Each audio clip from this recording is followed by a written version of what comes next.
Hi guys, I'm Rita. In this episode I will show you how you can record a refund that you have received from Supplier on Kashoo accounting software.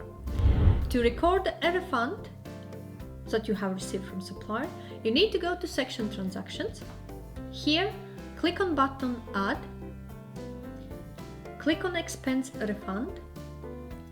You will have a pop-up table. Fill in this pop-up table with details as requested. So, date when you have received refund, account in which you have received money in, maybe you received it in cash, someone paid you in a cash. Select appropriate account to your circumstances. In my case, it's bank GBP account.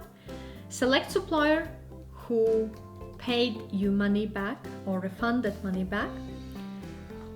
Add an amount. Make sure that you add an amount with minus sign because it's refund.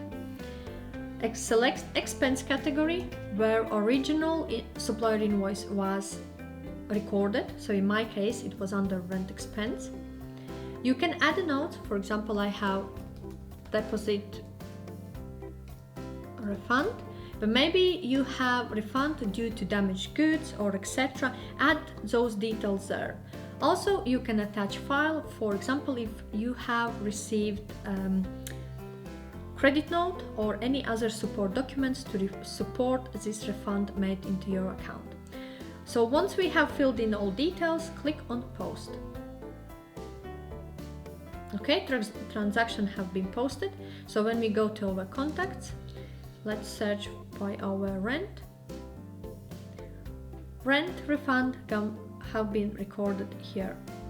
So in this episode I covered how you can record refunds that you have received from Supplier. Also, I have shared the link in the description section below to my complete Kashoo accounting software tutorial. In this tutorial I cover sections in detail. If you have any questions or require any further advice, feel free to reach out to me.